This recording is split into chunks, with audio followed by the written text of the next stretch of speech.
Hey, good evening, and welcome to the Toyota Age Group National Championship Race Recon webinar presented by RaceX.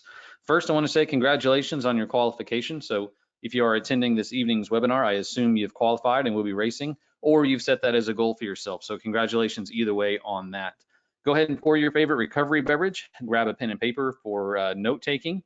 There is a Tri-Bike Transport coupon under the handouts tab, so be sure to take advantage of that. And we will also be providing information on how you can get RaceX free for 2 months, and that will get you through race day. My name is John Mayfield. I am TriDot's Director of Community. I am a full-time triathlon coach. This is what I do. This is my livelihood. This is my passion. This is what I love to do. I am a USAT Level 2 and Ironman U certified coach. I've worked with athletes of all levels, all abilities, from sprint to Ironman, from first-timers to professional athletes. So what I want to do is share some of my experience, both in my own racing, as well as the athletes I've worked with, to help you have a great experience as you head into your race. So as we approach the final mesocycle, it's recommended to get in race rehearsals. So race rehearsals will duplicate race conditions as best you can. Here we want to practice everything we're going to encounter on race day as best we are able to. So this is primarily going to be your pacing, which that's going to come from RaceX. I'll be providing more information on that, but also want to dial in your nutrition, your hydration, check your gear, make sure everything is working properly and according to plan come race day. So nutrition, are you having good energy levels? Are you having any GI issues? That sort of thing. Test your nutrition to make sure that everything is working to plan. Your hydration, are you getting in enough water, enough electrolytes? And then your gear. What are those things that you're going to use on race day, especially those things that you may not use every day in your training? So things like helmet, kit, race wheels, race shoes. Are you changing anything other than what you normally do? So if so, especially you want to test those things and make sure they're going to work. So is the helmet comfortable? Does the kit chafe? Do the race wheels rub the brakes? Anything you need to make adjustments on, you want to know that prior to race day so that everything goes well on race day. So you can export your RaceX file according to how you're going to execute your race rehearsal. So if you are doing it remotely on your home training course, your route, you can export a one particular file. If you're doing your race rehearsals virtually, so using an app like Zwift, Trainer Road, Ruby, you can export the virtual option and do it that way. And then as you do these race rehearsals, you want to tweak anything that didn't go perfectly right prior to the next one and then prior to race day. So we recommend doing these twice before race day. With the distance of these races, you can get away with doing them 2 weeks, 3 weeks out is a good combination. And that way you're able to see what things went right, confirm the things that went right to know that it wasn't a fluke. And then whatever wasn't perfect, you can make adjustments and refine, head into that next race rehearsal, and then headed into race day. So again, that once race day arrives, you know that you have a well thought out plan and you're not going to encounter any surprises on race day. This is also a good time to charge and replace your batteries. So obviously things like your watch, your bike computer that you have to charge on a regular basis, you're going to want to make sure that those batteries are charged. But things like power meters, heart rate monitors, those things that periodically you'll change out the battery, this is a good idea to do that just so that you know on race day that you've got a good operating battery. After that, we're going to head into the taper. So the purpose of the taper is to rest and to recover as to maximize your performance on race day. So the shorter the race, the shorter the taper. So those that are just racing the sprint race, you can get away with a very short taper. Olympic is going to be a little bit longer. And then those that are going to be racing both the sprint and Olympic, they'll need to taper a little bit longer for that. But seeing as that these are sprint and Olympic distance races, or those doing both, relatively short on the spectrum of triathlon distance, so your triathlon taper does not need to be quite as long. The good news there is that's more training opportunity, more time to continue to make those gains. So the taper is going to be a gradual reduction in training volume. So you're going to see your training load drop, but a very common mistake and something you want to avoid is also reducing your intensity. So something that's important to do in the taper is to maintain that intensity that you're doing. Sometimes it even means increasing the intensity based on what you've been doing. So the reduction in training volume is going to allow your body to recover. The training intensity is going to keep your body primed and ready to race. And then it's also a great idea to bank some extra sleep in those final few days. So those final few days often involve travel. sometimes some stressful situations. So it's good to get in some extra sleep when and where you are able to as race day approaches. All right, almost time to race, but first we have to get there. Most folks will be traveling in for the race. My recommendation is to begin packing early and plan. I'm not much of a list maker, but that's definitely something I do headed into races. For me, I make a list of everything that I need. So all of the my clothes I'm going to bring, my gear, my food, especially if you have any special needs for food, any allergies, anything like that, it's a lot easier to bring that with you as opposed to trying to find that on there. So as you are getting everything together, it's really easy to get stressed out and worry about, have I remembered everything? What have I forgotten?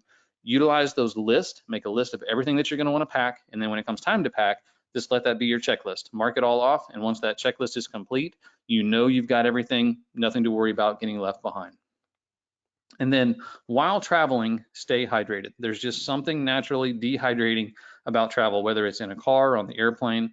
Always have a bottle with you. So for those that are going to be flying in, my recommendation is to bring an empty water bottle, because you can't bring full bottles through security. And then once you get through security, you can fill it at the water fountain.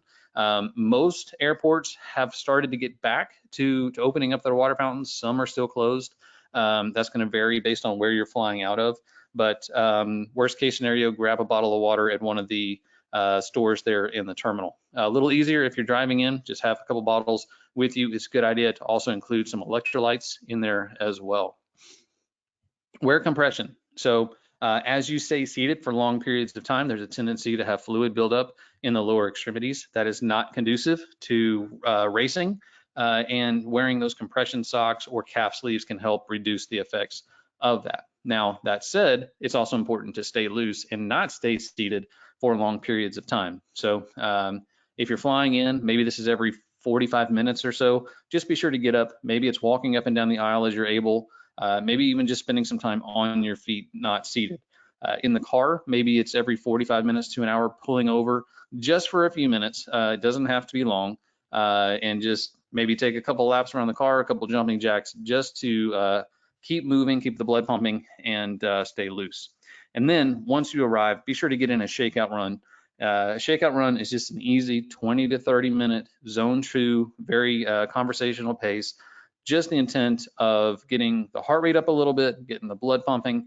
This is going to help flush out any of that fluid that did build up in the lower extremities, and just remind your body that we're here to race and kickstart those last couple workouts as race day approaches. Make sure you've made arrangements for your bike.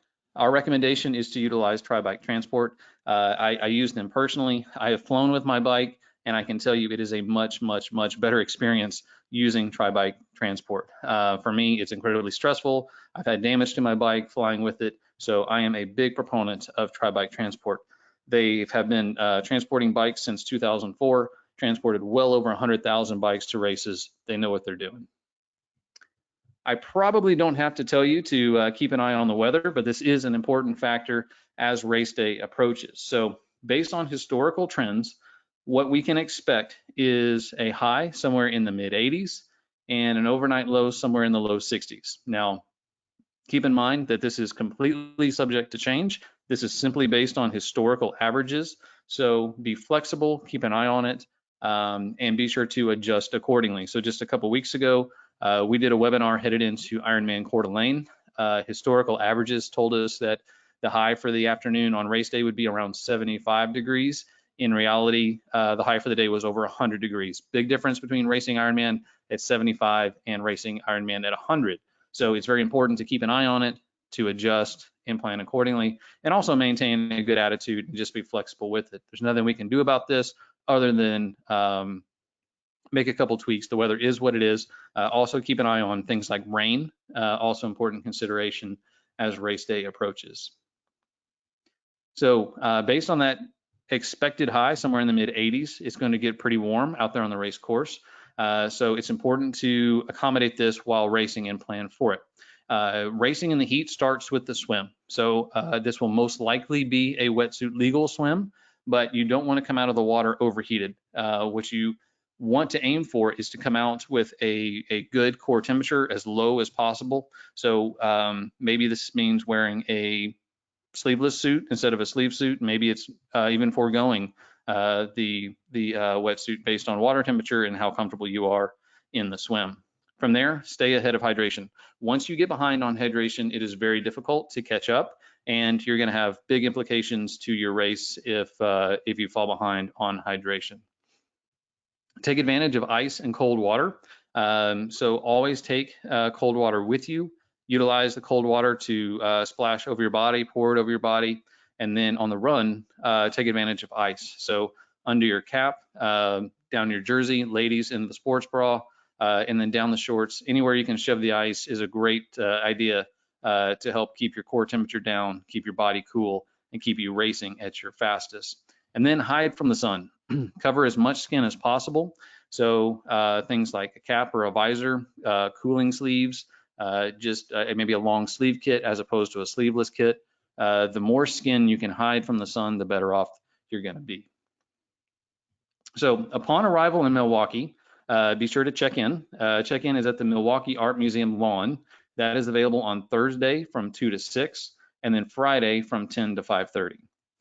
Check out the expo while you're there. Lots of great vendors down in the area. There is a virtual athlete briefing. So this is nice. You can take it in at your leisure, and you don't have to spend time out there in the sun, out on your feet, taking in the athlete briefing. And then check out the course. So always want to know what you're going to experience on race day. It's going to help with your plan. My recommendation is to take your bike head unit with you with your RaceX file on there, and then you'll be able to see exactly what your race strategy is going to be for each segment of the course. And we'll talk about that a little bit more. Now, they have said that you cannot ride the Hone Bridge or I-794. So my recommendation is to drive the bike course. The run course is mostly path. So being that it's either a 3-mile or 6-mile loop, you can probably go out and run either the entire course or a majority of it, either in one of those shakeout runs or one of your last training sessions as race approaches, or go and check it out on your bike. So basically here you want to be familiar with the course, no surprises on race day. There is an open water swim competition on Friday. You don't have to qualify for that. There's open registration. So if you're in for one more competition over the weekend, be sure to check out the open water swim competition on Friday.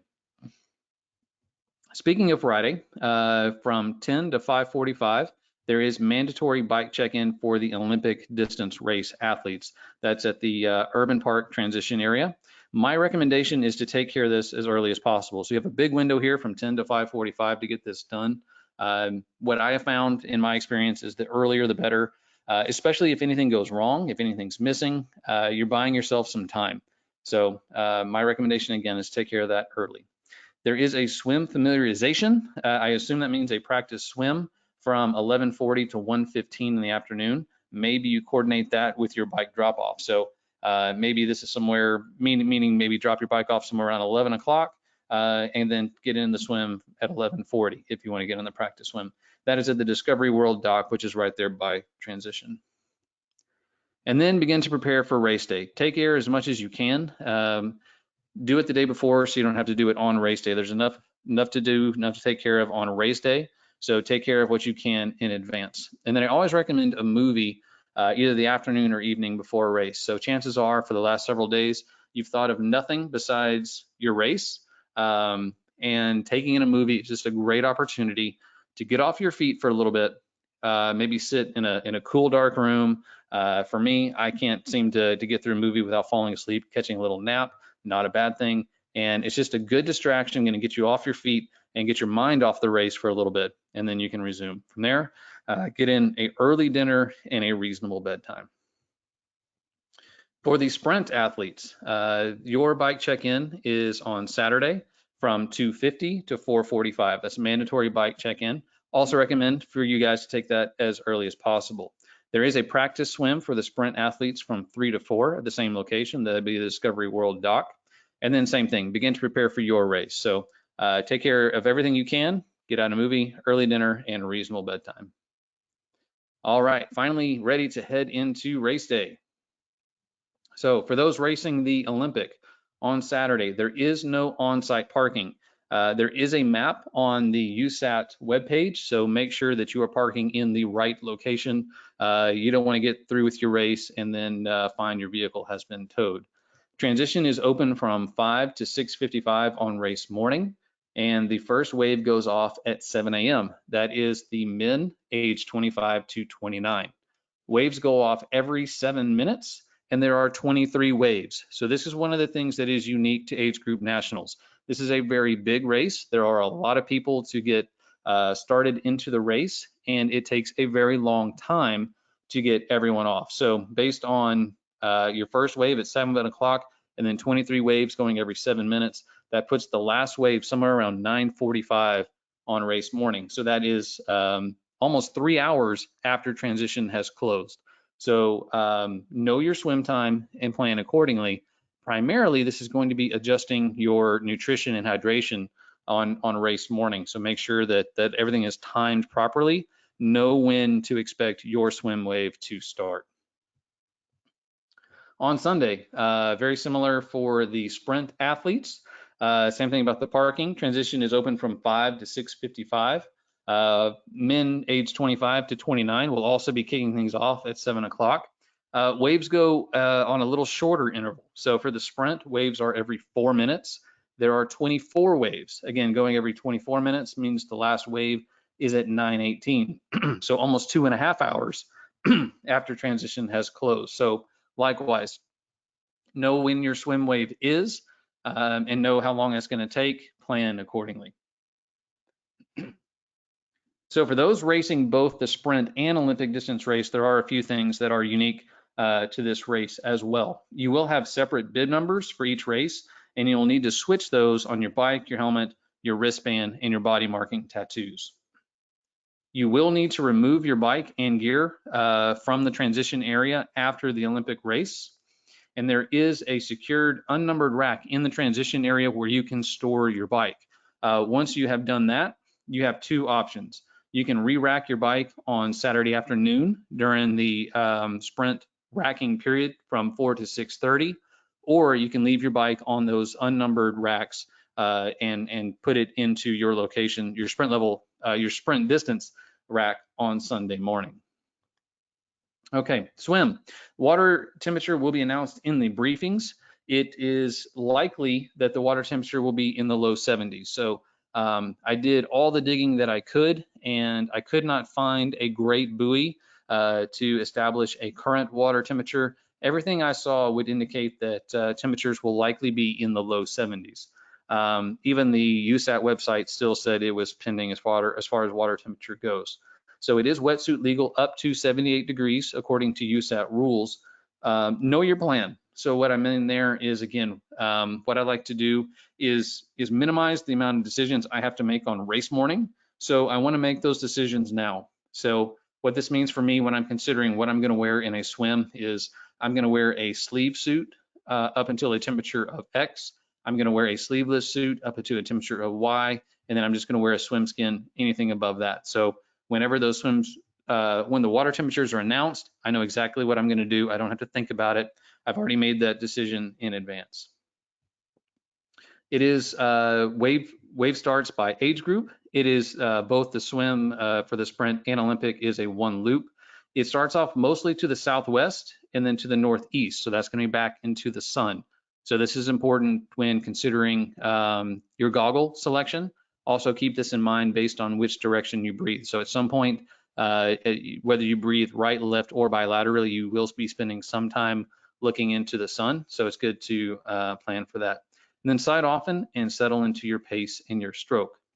So as I mentioned, the swim courses are one loop. They will start off to the southwest and then largely to the northeast on the way back. As you'll see here on these maps, they start through one area of the lake and then go through kind of a little tunnel under a bridge. I think that'll be kind of a neat feature, and then finish off on that second half. Transition is right outside of the swim exit. The swim in is in the southwest corner. This is a very large transition area. So as I mentioned, this is a big race, probably one of the largest in the country as far as sprint and Olympic distance races go. it is a very large transition area. So it's important to know where your bike is. In the sprint and Olympic distance races, seconds matter. Transitions can mean the difference between winning and losing, podiums and off the podium, and you don't want to get lost. Getting lost going down the wrong aisle or forgetting where your bike is can cost you lots of valuable seconds. So be very aware of where your bike is in the transition area. Look for reference points, that sort of thing, so you know exactly where your bike is. Bike out is in the northeast corner, and then bike in is back in that southwest corner where the swim in was, and then run out is in the northeast corner as well. So both of the ins are in the southwest corner, both of the outs are in the northeast. I highly recommend walking through this prior to race day and getting a feel for what you experience, just so that everything goes smoothly during the race. Both bike are one loop courses. They will start to the north, U-turn to the south, and then return back to transition. They are largely in a north-south direction, with the lake being off to the east. So just speculation, but I would assume that we would experience some wind coming off the lake. So it's largely going to be a side wind if that rings true. There is 190 feet of gain on the sprint course, 415 feet of gain on the Olympic. And this is something that really rings true for everything. I have it here mentioned with the bike. There are more bikes and more penalties handed out on the run than any other segment of the race, but this is the USA Triathlon Age Group Nationals. This is a USAT race.